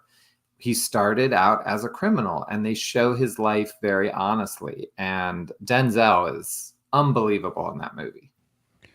Talk to me about another person in that class. I mean, I'm talking about vintage might be a better word. When I think of Spike Lee, I think of like a Paul Thomas Anderson, sort of speak to me about, because he was also, he broke out during that decade. Yeah, his more famous movie is, it's funny that's called Boogie Nights, but I cover Magnolia because it came out in 1999, and I believe that's the movie I end the book with. And to me, it is the end of the 90s, and everything about the 90s lands in Magnolia. It's a personal story. It has movie stars. It does have some special effects. It's basically a 3-hour movie about cancer. Hey, sign me up. Let's go out to the movie theater tonight. What do you want to do, honey? Watch a 3-hour movie about cancer? And they were allowed to do that. But I think after that, it started to come to an end. They pretty much told them no. What was the status of comedy during that period? Comedy in the movies? The thing that I talk about is that they're not dumb. And now a comedy has to be a dumb guy. And like a movie like Swingers is really funny. And Vince Vaughn's character cracks you up, but he's not like over the top. And I feel like comedy, you had Adam Sandler movies, you had Chris Farley and David Spade movies. And then, of course, you had Clueless and teenage movies as well that had a lot of comedy. But the characters you had some feel to them. You actually cared for them, and they were set in reality. of course, all comedy is it's going to push the boundaries. But I think it all started with characters that you could believe in. It's funny. Wes points out Austin Powers. Austin Powers also was a parody of other movies, which is kind of what, at its best, I thought it was doing, right? Right. Yeah. I mean, it's definitely making fun of those 60s James Bond movies. And Austin Powers, we loved it, and it's one of the few things that spawned sequels. That was the other thing about the 90s, is they were unique ideas. They were not just sequel after sequel. In fact, I pick out 1994 as the best year. In the top 10 movies that year, there wasn't one film that was a sequel or a IP of any sort. There were 10 unique original ideas in the top 10 in 94. In 2022, all top 10 were sequels or IPs. I was going to say you couldn't have it today. What run down a handful from that list of 1994, since that was to you sort of the, it was Pulp Fiction. Okay. Reality Bites and Shawshank Redemption are the three movies that I cover for that, because I tried to only pick 2 or 3, and then in the back of the movie I do 55 more, and then it has my list of 160. But if you just take those 3, you've got Pulp Fiction, which was sort of a gangster movie, if you will, and then you've got Shawshank Redemption, which is this prison movie, and then Reality Bites was really the first movie that was made for people at my age. So for Gen X, it was the first Gen X movie. But we were too cool for school, so we didn't go see it, so they never made another one. But I did get to interview the writer of it for the book, and I think it's the centerpiece of the book is my interview with Helen Childress. It's the only movie she ever got to write, and she has no idea what it meant to Gen Xers. I mean, she thinks of the movie as a flop, and everyone I know has seen it. It had Winona Ryder, Ethan Hawke, and it was Ben Stiller's directorial debut. Oh, sure, of course. Yeah. Well, it's so cool that you have taken that video store clerk knowledge, you continue to add to it, and you become this terrific tour through pop culture as defined by cinema. I think there's so much, cinema is such an exciting world. I mean, I know you feel this way, but I just want you to know I share that kind of love of cinema, although I think you're far more literate in the whole thing than am I. But I also think it is wild how it lands with us in such a powerful way. Like when you mention these titles, they evoke a certain feeling in me, like almost where I was in my life at the time I saw it. It's odd. It's almost like how music. Movies that you really love that you love from this decade? Of the ones that we've mentioned, I mean, all those Tarantino movies punched through for me. The Goodfellas to me was just brilliant. I mean, I just thought it, beginning, middle, end, and it took you on a journey, and you're in this place where you're rooting for somebody who's not a good guy, and yet you're hoping he doesn't get caught, because he feels like a better guy than some of the other guys. Yeah, and one of the things that I talk about in reviewing that movie is how it sucks us in the beginning with only good things happening. So the first 53 minutes of that movie is a ride up the roller coaster. And you're just going up and up. And of course you know why Lorraine Bracco gets enamored with this guy. Like, I want to be a gangster too. Like, this is great. And then the last hour and 15 minutes of that movie is just the downfall, and it keeps getting lower. One thing that's funny is I have a friend who has a Gen Z boyfriend, and they watched Goodfellas, and their comment was, why would the gangster be mad at him when he told him to not sell drugs the second time? He just killed him. Why wouldn't he give him another chance? And it was like, because you only have one chance with a gangster. They're like, I didn't believe that part. He should have had 2 chances. Like, I mean, it shows you how we've changed. It's so funny. Mark Thompson was in Air Force One in 1997. Yes, I was. I was also in Better Movie or Different Movie. Certainly I had, better for me, I had lines with Richard Dreyfuss in The American President. which was in the 90s. And that was a great one. That is Yeah. on my list in the back. I love Aaron Sorkin. Aaron Sorkin is such an amazing writer. So Yeah, I love that you're in that. I'm delighted that a piece of my significant body of work Yeah, there we go. could be celebrated. But the other, and then I've got to wrap. But also, The Shawshank Redemption. I just saw it again. It came on television, and I just can't turn it off. I mean, I just find it. And the other thing about Shawshank Redemption, I know we're late, but I just want to finish with Scott. I'm really excited about your book. Can't wait to get into it. Is that you're hoping for something? You're hoping for that happy ending. You're hoping for that Hollywood ending. You're hoping for something good to happen, and for these people who are so awful to be. And damn it, it pays it off. It really does pay it off in such a delicious way. Yeah, and what I write about in that movie is how they pulled the trick on us, because most movies tip their hand, but when you are watching that film, you do not think it's going to have a happy ending because so many horrible things have happened to him. And so I go through it how that director, Frank Darabont, tricks us. And that's why that movie is so rewatchable, because it's not dumbed down. It's very smartly done. One of the best films ever. Can I ask you, I don't know if this movie was in the 90s, though. I want to say it was not, in fact. Maybe Alien in the, no, it was 80s, huh? Yeah, that's an 80s movie. Yeah. God, I was just thinking of different movies. You've really got me thinking of all the movies that kind of were impactful, But this is, your point is, these aren't just movies that you scooped out. This was a key decade in the evolution of cinema, is your point. Right. Well, my real point is, if you put story on one side of a graph and you put technology on the other, the apex would be in the 90s. So there are good stories before and there are good stories after, and technology wasn't so good before. And of course it gets, spectacular after, but does the story match? So it's not just willy-nilly. I lay out my thesis in the introduction. Good. I do not like willy-nilly theses. I like well thought out and considered the theses.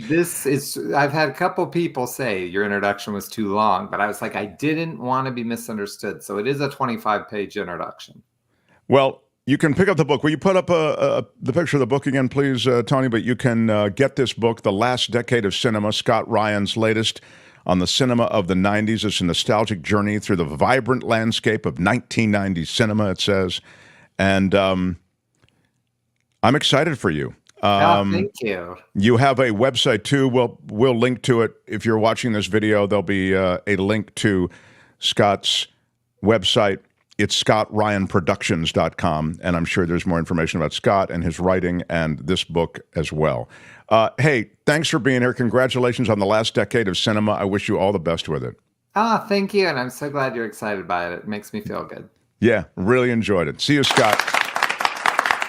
Right on, my friend.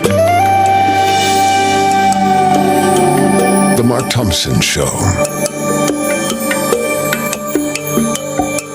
Who doesn't like movies? And it's kind of cool to reminisce, to think about the movies that made an impact on you,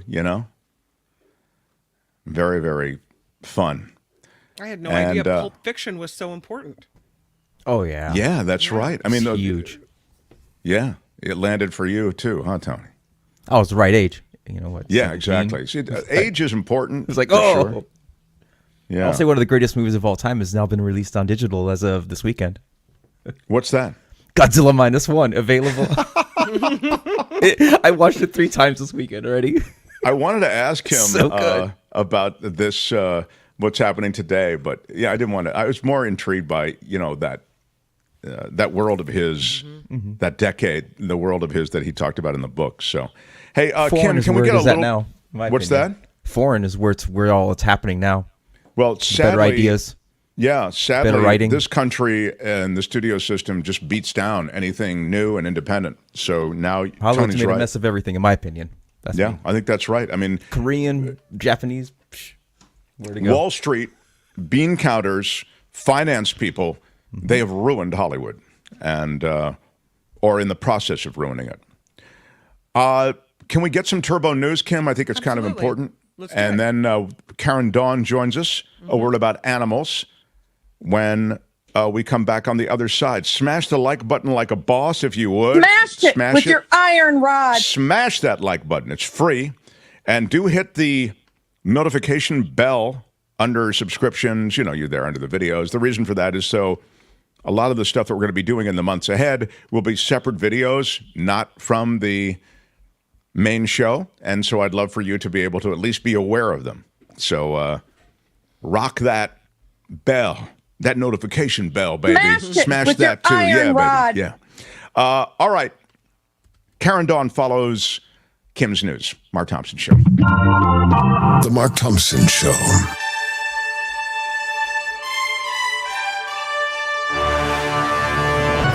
Good afternoon. I'm Kim McAllister on The Mark Thompson Show, and this report is sponsored by Coachella Valley Coffee. It's a little bit of heaven in your cup. It's not so heavenly over in the Hunter Biden trial. He's in a Delaware federal courtroom today for his firearms case. The jury selection is underway in the trial of the president's son. Hunter Biden is accused of illegally buying and possessing a gun while being addicted to drugs in 2018. In this case so far, a potential juror who thinks that former President Trump is the victim of political persecution has been struck from the Hunter Biden jury pool. So that's how it's playing Just out. because you mentioned former President Trump, do you think that if his son, do you understand, Joe Biden was the senator from Delaware where this trial is going on for years, right? That's where then he went on but vice president under Obama. Then he is now the president. You think if Trump had that kind of track record and his son was being tried in any way, any state, even without that track record and that history of relationships in the state, in this case, Delaware, you think that trial would continue? Are you kidding me? No way. I mean, the Democrats and Joe Biden, they do something that the Republicans would never do.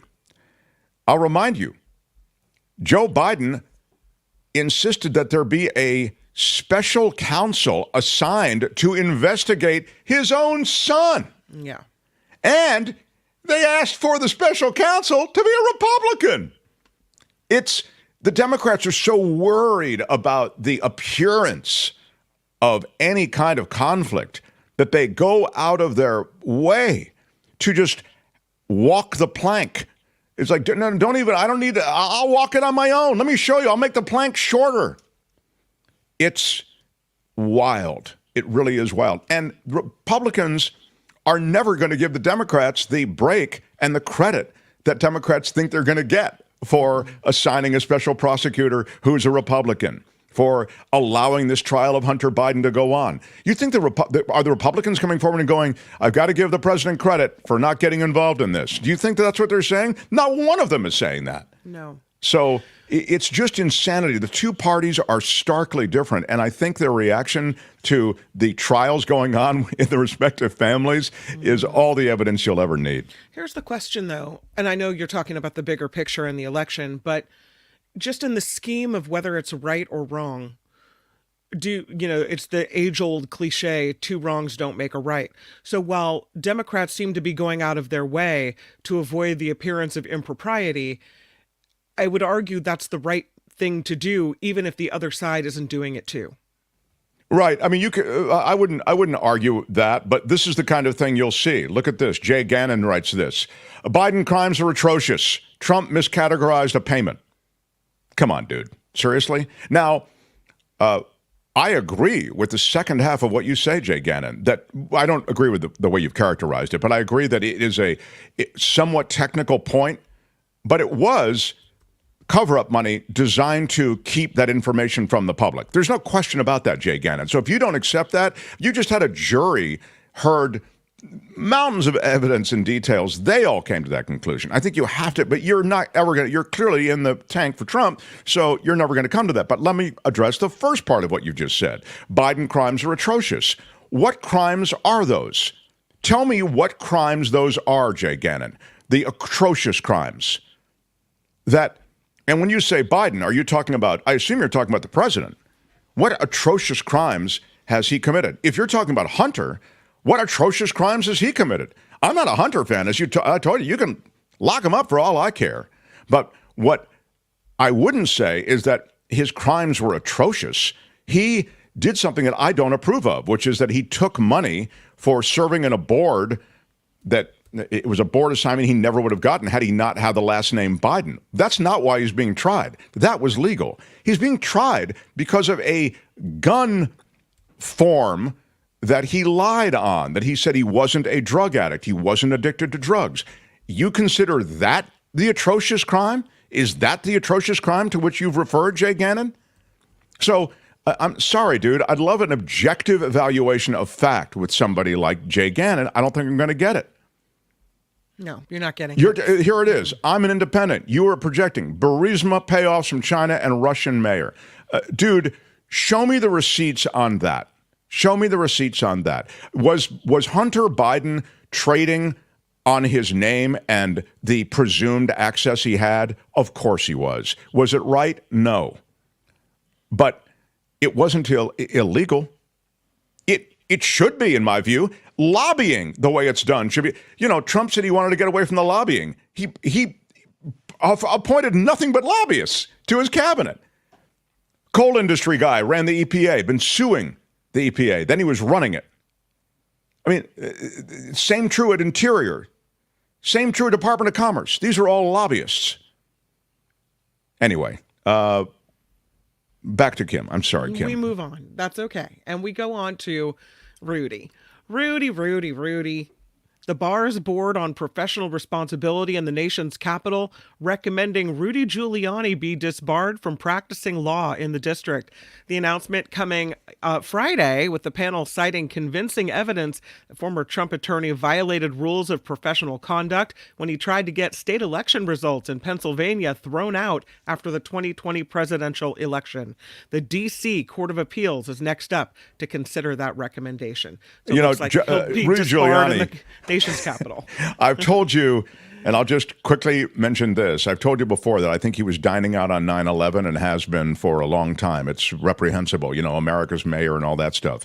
He is part of a 9/11 charity from which there has been considerable money siphoned off, and they were sponsors of his radio show. They also supported him in other ways, I believe. If you look at the 9/11 charity and the way they purchased time on Rudy Giuliani's show, I think they may have been the only sponsor. Now that show has been canceled, as you're aware. But you realize how he not only has been dining out on the reputation of 9/11, he's literally been dining out on the money from a 9/11 charity. He's a despicable guy. Georgia Republican, from one despicable person to another. Georgia Republican Marjorie Taylor Greene claims former chief medical advisor Anthony Fauci belongs in jail for his handling of the pandemic. Greene attacked Fauci during a congressional hearing today, criticizing the mitigation efforts like masks and social distancing. Fauci, meanwhile, spent most of the hearing defending his response to the outbreak and disputing accusations from Republicans that he tried to cover up any possibility that the virus leaked from a lab in China. Former President Trump says he thinks there will be a breaking point for his supporters if he is sentenced to prison time in his hush money case. In an interview with Fox and Friends this weekend, Trump said he doesn't know if the public would stand for it if he were put behind bars. The former president's comments came just days after a Manhattan jury convicted him on 34 felony counts of falsifying business documents. Well, it's thought, too, that last comment that he made is really a kind of dog whistle for violence. Mm-hmm. Should he, he's not going to go to prison, though. He's not going to jail. Heat wave, get ready for it. Dangerous heat wave setting to hit expected to hit the West Coast this week. California, Arizona, southern Nevada could all see record-setting temperatures. An excessive heat warning starts Tuesday in the California Valley region with temperatures possible up to 108 degrees. That's in the Central Valley. Ooh. The New York Stock Exchange says a technical issue is impacting some stocks this morning, but that as of now, it has been fixed. According to the NYSE, normal trading resumed at about 11:45 a.m. Eastern. Trading in Warren Buffett's Berkshire Hathaway was stopped early in the session when the glitch made it appear the stock's value had dropped nearly 100%. Oops, that's not good. Yeah, that's especially when it's glitch related. That's not cool. No. Dallas Cowboys legend and Pro Bowl Hall of Famer Larry Allen has died. The team announced Allen passed away suddenly at the age of 52 while he was on vacation in Mexico. I mean, with this his stuff family. is crazy, man. Yeah. I mean, people just dropping dead. You know, my pal Sam Rubin, a friend of the show, dropping dead from a heart attack. This guy, Larry Allen, even younger than Sam by 10 years. Yeah. I don't know what's going on, Kim. What's happening? I don't know, but he's apparently had a heart attack. Mr. Allen had played for the San Francisco 49ers at one time.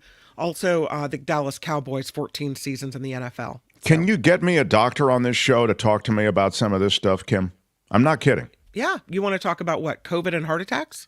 Yeah, COVID, heart attacks and vaccines, heart attacks generally. Why, you know, and are there data points to make this sufficiently something of concern, or is it just getting more publicity than it used to? You know, the same is said about tornadoes. Like, are there really more tornadoes, or are we just now seeing more because everybody has a camera with them all the time? Mm-hmm. So it looks like there are many more tornadoes. Now, in the case of tornadoes, both are true.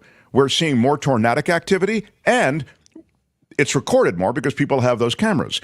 It's true that both could be true in the case of these heart attacks. But I need a doctor to put some of these data points in some perspective. I'd like to ding you for tornadic. Oh, thank you. All right, I'll take it. Lastly, before we move over to animals, I will tell you that the New York Times has filed a lawsuit against the creator of the online game Wordle. You play Wordle? I don't, but I'm about the only person I know who doesn't. It's very popular. The New York Times claims Corey McDonald's game is similar in appearance and title to its game Wordle, which causes confusion. In McDonald's game, the players have 6 chances to... Well, what happened to Kim? Kim just dropped out? That's no good, Tony. Am I back?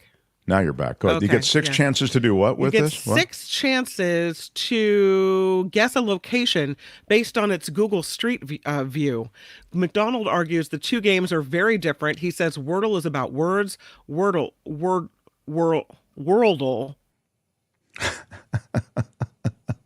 Wordle's what it's called? Yeah. She dropped out again. All right. I get it. So they have Wordle now, and it's, yeah. This report is sponsored by Yeah, Coach. And what's happening to Kim? Maybe it's the heat. CoachellaValleyCoffee.com. It's a little bit of heaven in your cup. And you get 10% off just for being an exclusive Mark Thompson Show listener. You do? That's 10% off. And at your checkout code, if you've loaded up your cart with coffee, tea, goodness from CoachellaValleyCoffee.com, you type in Mark T, no space, and there you go. Are you drinking your coffee over there? 10% off, baby. I sure am. I love my coffee. Oh, thank you. Coachella Valley Coffee. Something special. Thank you. I'm Kim McAllister, and this is The Mark Thompson Show.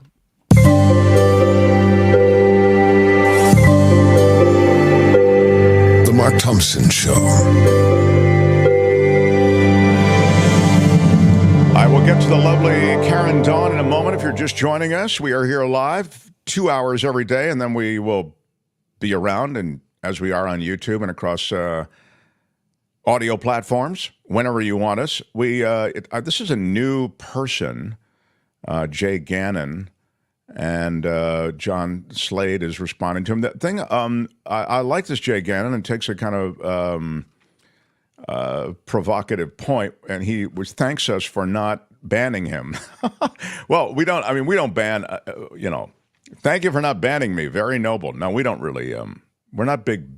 If you take a contrary position, we don't ban you. It's only if there's like name calling or something then.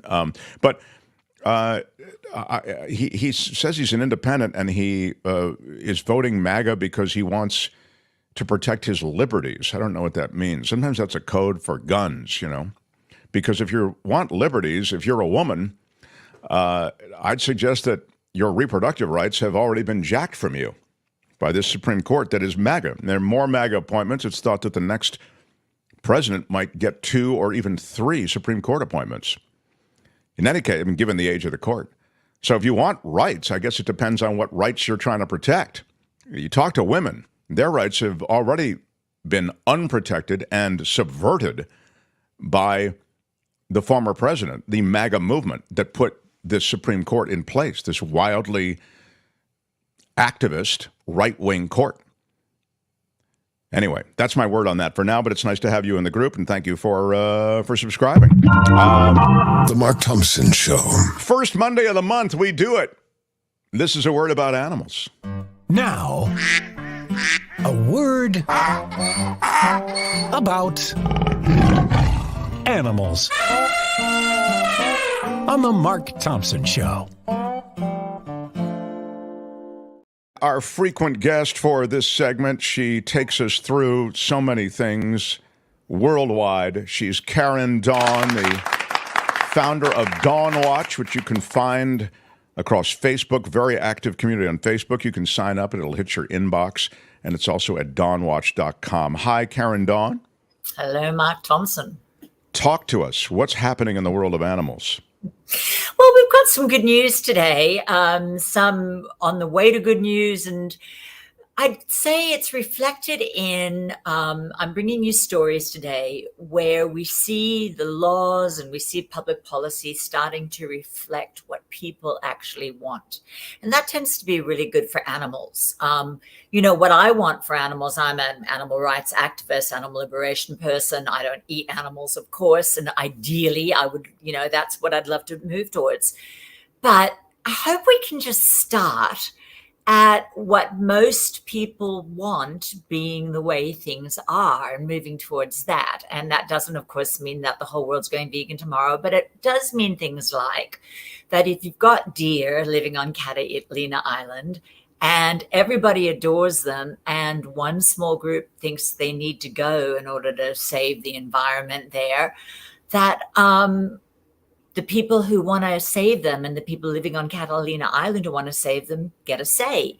And this is something that we've covered a few times now on this segment. So we've got the beginnings of good news, which is that the aerial shoot of the deer has been put aside, not happening, called off, canceled, which is beautiful news as a start. I mean, I just want to remind people, I mean, it was pretty amazing to me that they floated the idea to begin with, that to handle the, what, I'm sorry?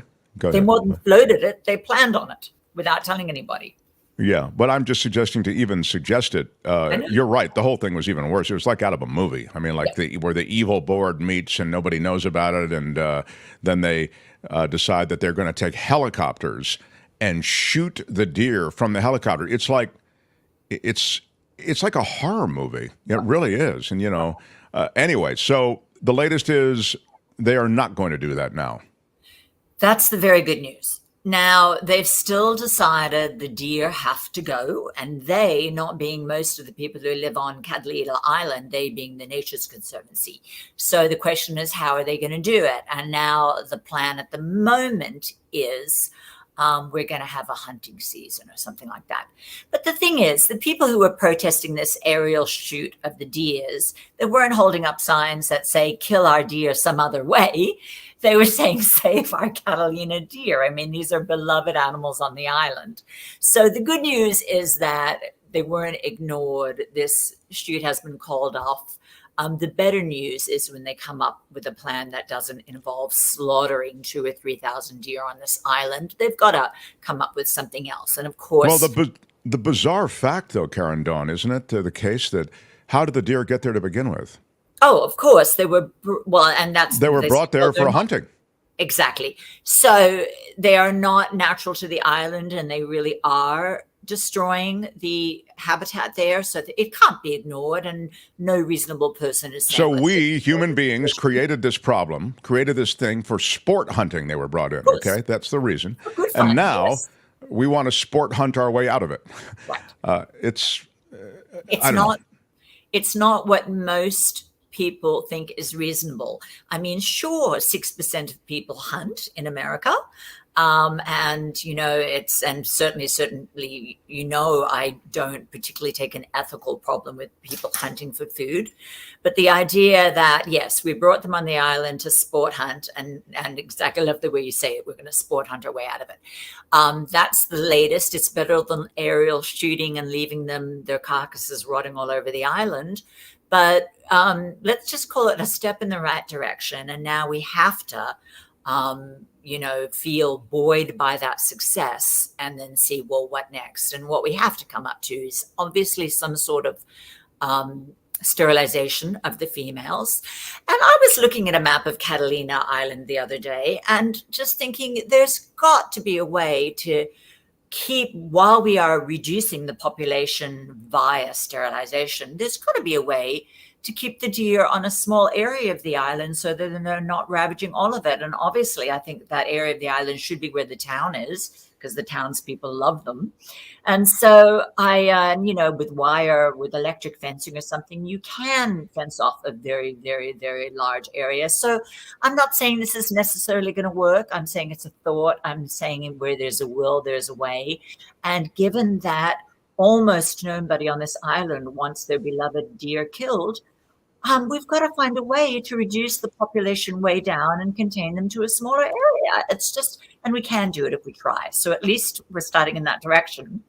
One of the things I shared with Tony today that it was just a coincidence it came onto my screen as we were talking about this was there's a town somewhere in the UK where, the wild ponies just wander around the town.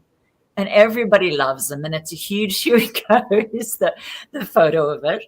And, that's what I would envisage for Avalon and Catalina, and it would make a lot of tourists happy, and it would make most of the townspeople a lot happier than a big hunting season. So yeah, you're saying, look, what's so wrong with deer then walking around town and sort of being limited around town? And I understand they can't be all over the whole island if they're ravaging it, but it doesn't mean that we have to kill them all and get them all off the island. And yes, they shouldn't have been brought there in the first place, but they're there now. So let's work out a way to live in peace with them. So that's what I would suggest, and I think most of the folks on Catalina Island would agree with that. And so, what's happening with the peacocks in San Antonio? Well, that's more good news. Here we have a situation where we have peacocks living around the town of San Antonio, and it was legal to kill them apparently, and somebody did, but the people of San Antonio love them. So a congresswoman has put forward, her name's the congressperson's name is Gavito, and she's put forward the idea of a bill to legally protect these peacock because they're beloved, because people love them. And because, again, it'd be nice if the laws reflected how most people feel about animals.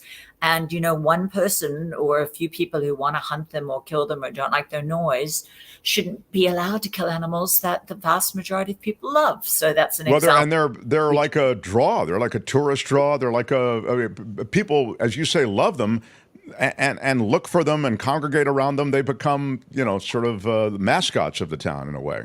Exactly like the deer in the town of Avalon will be allowed to be if we find a way to reduce their numbers without just slaughtering them. It can be done. So it's being done in San Antonio by Congresswoman Gavito. And then I was going to share also some wonderful news that Colombia has banned bullfighting. So more and more places across the globe are banning this sport, which of course this is a huge thing, I think, because it's so much, as you say, part of the culture. Part of the culture that most people don't like. So again, we don't have to, in order to get progress for animals, we don't have to try and enforce our way of looking at them on the public. We just have to try and work for laws that reflect how the public actually feels. Most people don't go to bullfights. Most people don't want bullfighting. So yay, Colombia has banned something that most people see as obscene. So it can happen. If I went to a bullfight years ago, and it was so extraordinarily I went with the author of it was before I was really involved in animal activism, but that's not an excuse. I mean, I'm just, we almost didn't go. And I thought it was so weird. I remember, this is just, I mention this because I think it's instructive also how a situation can make you do something that you really don't want to do. Absolutely. The guy was a dignitary, and he'd written a book on bullfighting. He was like a celebrated guy. This is in Spain. And I didn't want to go, but the momentum of it, and he came to lunch, I think, and he said, look, I've got you guys tickets to the bullfight tonight, and blah, blah, blah, and I want you to know this. And I didn't really know much about bullfighting, except that I didn't like it. I know the bull dies, and I don't like that, and, whatever. And he played how they celebrate the bull and all this crap, and it's really crap. I mean, but I ended up going, and my girlfriend at the time didn't go. She bailed, and I felt obligated then to go. Like once she'd bailed, I felt, oh my God, I've got to go. And it's they basically pre-kill the bull. So the bull is already mortally wounded by the time that the bullfighter goes out there. So it's an awful thing to witness. And yet, as you have suggested in multiple conversations that we've had here, it fills the seats and people are into it, and it's like going to the theater or something. It's a throwback, and I love that they have banned it now in Colombia. I've actually sort of suggested a little bit of the opposite. It might fill the seats, but that's a tiny proportion of the population who are going. Most people don't want it. So when they do ban it in a country, it isn't the will of a minority going over the majority. It's it might be a few thousand people in the seats, but in a city of a few million, that's not very many people who are in favor of this. And so again, when we just get the laws to reflect how most people feel, we're going to have huge advances for animals. It's funny, your experience with bullfighting is so similar to, I was in Europe with my boyfriend back in the 80s. And when I was a kid, we really were kids during Europe, as Australians tend to do together. And when we were in Barcelona, Chris wanted to go to a bullfight. And it's funny because he's a very gentle person, mostly veg. But he said, look, when in Rome or when in Barcelona, he said, I can't be in this town and not go. And we were inseparable at the time. But for that day, we were separable. I stayed in bed in the hotel room and Chris went off to the bullfight. And I remember he came back and walked through the door. He looked like a ghost. And to this day, I remember just saying, how was it? And I remember him standing there and just said, pretty awful. And he could hardly talk. He had been so traumatized. And he told me that just 6 bulls, one after another, and they didn't even have a chance. And it was just like sitting in a slaughterhouse and everybody applauding as if this was something great. So, yeah, they drag the carcass out of the ring, and yet it's done like the Super Bowl or something. By the way, in the piece from Associated Press, they say it was once a popular event broadcast live by multiple television networks, but the tradition has come under increased scrutiny as views change about animal welfare, and many find it unacceptable to see an animal suffer for entertainment's sake. And I would just say this. For me, the next step and the thing that is quite common in this country and beyond is rodeo. And rodeo is that last line. It should be unacceptable to see an animal suffer for entertainment's sake. Rodeo is filled with it, and it's a sad state that it continues, as far as I'm concerned. And we're going to get there. You know, when I first got involved in animal rights, I'd never even thought about rodeo. It had not occurred to me that it was awful. And I remember having a lunch with a friend. I'd just gotten into animal rights, and he said, you got to check out the rodeo. And I said, what do you mean? And apparently GQ, God bless them, had just done a big story about them. And that's when I started looking into rodeo and realized this is not what these animals want to be doing that day. I mean, it's just absolutely awful. And yes, we've talked about it on this segment.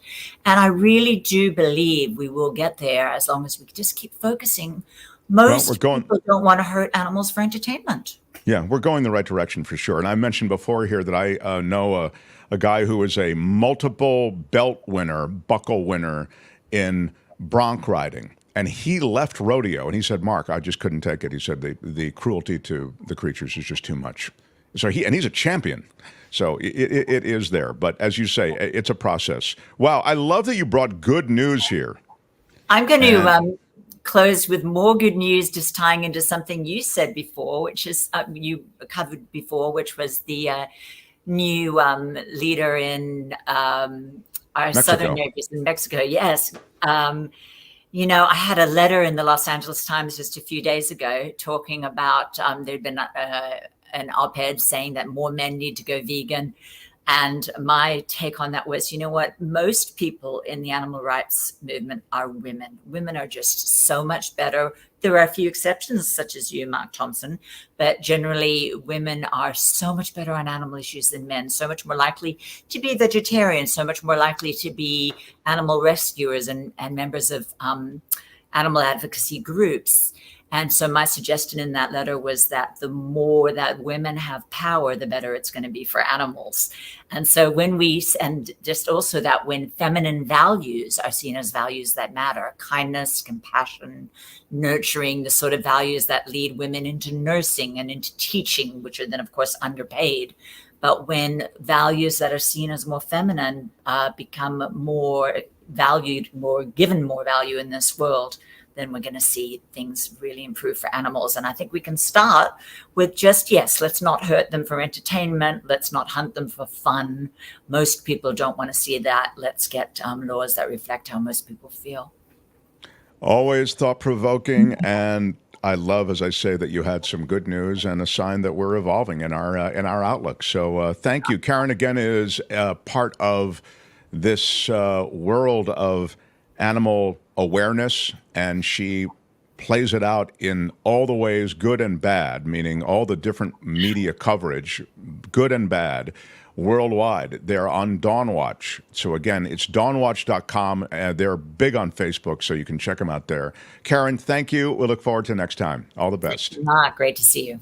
Karen Dawn, everybody. That is a word about animals. Join the flock. Again next time for a word about animals on the Mark Thompson Show. Yeah. Kim, I'm getting some support for the notion about people dropping dead. We'd like to get a doctor on here to talk about the data. I'd like to get the data and the doctor. I don't just want to get the doctor. I want to know whether we are really, scares the crap out of me too, Mark, says Julia. Julie and I are scared. Speaking of scared, it says dark as night outside, says Brian. Right now, tornado siren just went off. I'll listen to the rest of this on the podcast. Oh, bye-bye. I wonder what state Brian's in. Is it Texas? Yikes. I don't know. I'm trying to think. Was it Florida maybe or Texas? Yeah, I don't know. Another shout out to my my wedding anniversary people, Gary D. and Sandy. 50 years together. How about that, everybody? Yes. And here is a contribution, says Luis, to get Kim a better network connection. I guess so. I've been dropping out all day. I've been dropping out, Kim. This is not good. Yeah. I mean, I hope you'll be okay for tonight's June swoon. I hope so, too. Yeah. Thank you, Luis, though. Yeah, very well done. Really nice.